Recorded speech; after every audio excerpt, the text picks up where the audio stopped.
നിങ്ങളുടെ favourite shows ഇനി ഒരിക്കലും മിസ്സാവില്ല. ഇപ്പോൾ C5 കാണും നിങ്ങളുടെ ഫേവറേറ്റ് ഷോസ് തികച്ചും സൗജന്യമായി. ശാലിനി തിരിച്ചു വന്നാല് നിന്റെ മനസ്സിൽ എനിക്കൊരു സ്ഥാനം ഉണ്ടാവുന്നാണെങ്കിൽ എടാ മോനെ, ഞാൻ അതിനും തയ്യാറാണ്. എന്റെ ഇഷ്ടങ്ങൾക്ക് പ്രാധാന്യം കൽപ്പിക്കാത്തവരോടുള്ള വെറുപ്പം വെച്ചോണ്ട് എനിക്ക് ഇവിടെ നിൽക്കാൻ പറ്റില്ല.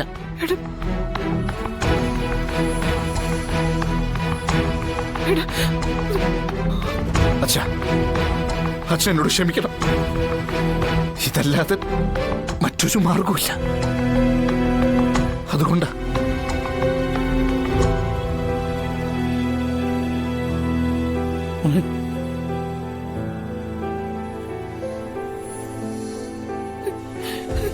രാഘവേട്ട, അവൻ പറഞ്ഞത് കേട്ടില്ലേ?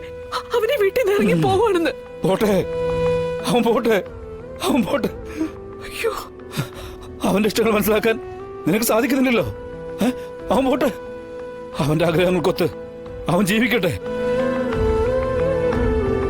ഈ തള്ളക്കോഴിക്ക് എല്ലാ കാലവേ അതിന് ചെറിയടിയില് അതിന്റെ കുഞ്ഞുങ്ങളെ തടുത്തു നിർത്താനാവില്ലല്ലോ. സ്വന്തം ഇഷ്ടങ്ങൾക്കൊത്ത് ജീവിക്കാറാകുമ്പോ തള്ളക്കോഴി തന്നെ കൊത്തി ഓടിക്കും. പക്ഷേ നീ കുത്തി ഓടിക്കത്തില്ല. മറ്റൊരു രീതിയിൽ നീ അവനെ കൊത്തി വേദനിപ്പിച്ചോണ്ടിരിക്കുക. പോയിക്കോട്ടെ, പോയിക്കോട്ടെ അവൻ. രോഹിത് പറയണ, അവനോടൊന്നും പറയണ, അമ്മ വിട്ട് പോലെന്ന് പറയണ. എന്നിട്ട് എന്തിനാ സത്യമ്മേ വിഷ്ണുപ്രഭയുടെ ജീവിതം നശിപ്പിച്ചവരിൽ ഒരാളായി ഞാനും പങ്കുചേരാനോ? പോകട്ടെ സത്യമ്മേ, ഇനിയുള്ള നാളുകളെങ്കിലും അവരൊന്നിച്ച് കഴിയട്ടെ. ശാലിനി ഒന്നിച്ച് കഴിയാനല്ലേ സത്യമ്മയ്ക്ക് ബുദ്ധിമുട്ടുള്ളൂ. അവര് മറ്റെവിടെങ്കിലും പോയി ജീവിക്കുന്നതിൽ കുഴപ്പമൊന്നുമില്ലല്ലോ. അവര് ജീവിച്ചോട്ടെ. നമുക്ക് അകലെ നിന്ന് അവരുടെ ജീവിതം നോക്കിക്കാണാം. അകലെ നിന്ന് മാത്രം.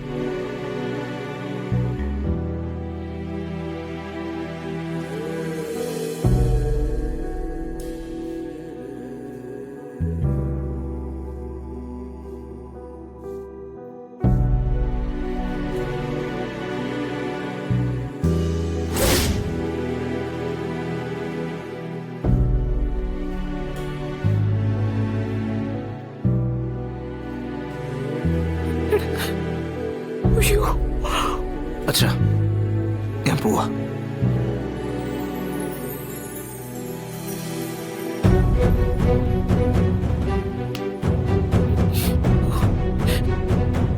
മോനെ, എടാ വിഷ്ണു, എടാ, നീ നിന്റെ അമ്മയെ വിട്ടു പോവോ? എടാ പറയടാ, പോവോ? അത് പോകൂ.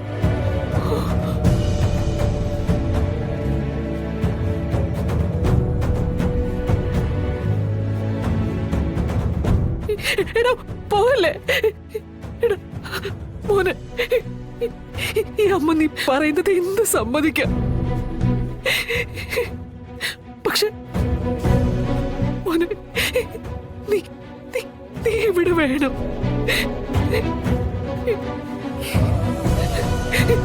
നിന്നെ കാണാതെ, നിന്നോട് സംസാരിക്കാതെ ഈ അമ്മയ്ക്ക് ഒരു ദിവസം ഉണ്ടാവുന്ന നിനക്ക് തോന്നുന്നുണ്ടോ? ഇല്ലടാ, ഇല്ല. ഈ അമ്മയുടെ എല്ലാടാ നീ, എല്ലാം. മോനെ, മോനെ, നിന്റെ ഇഷ്ടങ്ങൾക്ക് അമ്മേനെ ഒരു വിലങ്ങ് തടയാവില്ല മോനെ. ശാലിനി തിരിച്ചു വന്നാല് നിന്റെ മനസ്സിൽ എനിക്കൊരു സ്ഥാനം ഉണ്ടാവുന്നാണെങ്കിൽ എടാ മോനെ, ഞാൻ അതിനും തയ്യാറാണ്.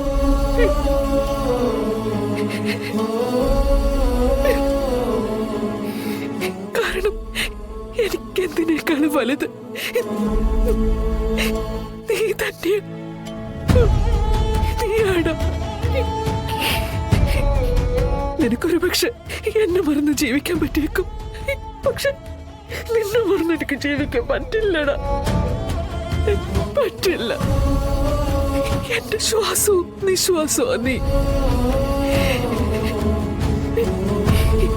ഇത് രണ്ടും നിലയ്ക്കാതിരിക്കാൻ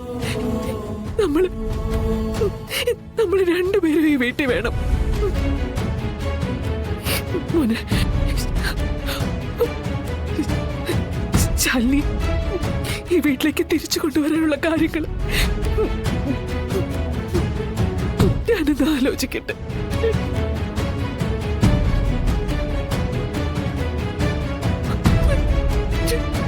പക്ഷെ അതിന് നീ എനിക്ക് കുറച്ച് സമയം തരണം.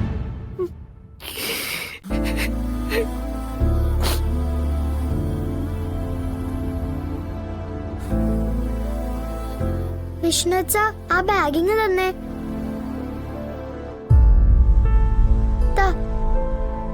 എന്നാ പിന്നെ ഇനിയൊരു യാത്രയില്ലല്ലോ വിഷ്ണു അച്ഛാ. ഈശ്വര, ഇപ്പോഴാ ശ്വാസം നേരെ വീണത്.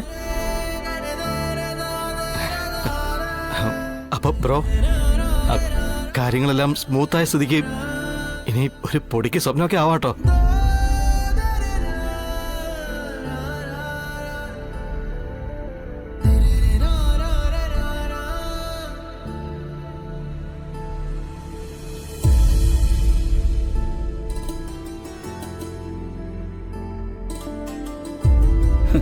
എന്താടാ പൊട്ടാ ഓർമ്മയിലേക്ക് പോകുമ്പോ അവന്റെ ഒരു മാറ്റം കണ്ടില്ലേ? എടാ മോനെ, നീ ധൈര്യമായിട്ടിരിക്കെ.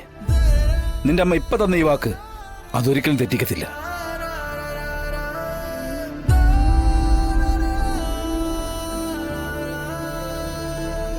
ഇപ്പോഴാ എനിക്കൊരു ആശ്വാസമായതേ. മോളെ, നീ വാ.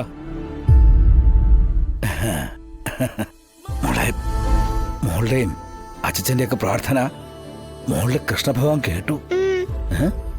ഇനി വാ.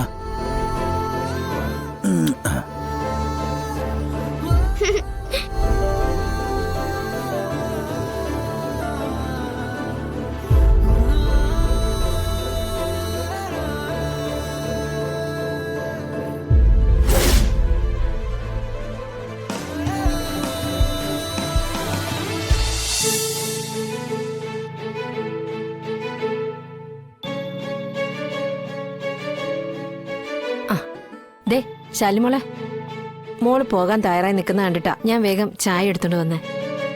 കുടിക്കാതെ പോകരുത്. ദാ ഇതൊരു സ്പെഷ്യൽ ചായയാ. എന്നാ പിന്നെ കുടിച്ചോളെ. എടി, എന്നാ പിന്നെ എന്തെങ്കിലും കൂടി ഇതിന്റെ ഒപ്പം അങ്ങോട്ട് കഴിച്ചൂടെ നിനക്ക്?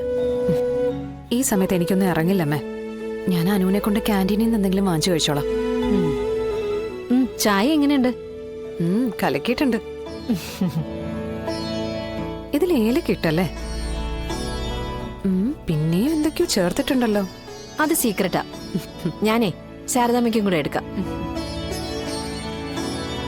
വിഷ്ണുവേട്ടനും ഇങ്ങനെ എന്തെങ്കിലുമൊക്കെ ചേർത്ത് ചായ ഇട്ട് കൊടുക്കുന്നത് വലിയ ഇഷ്ടമായിരുന്നു.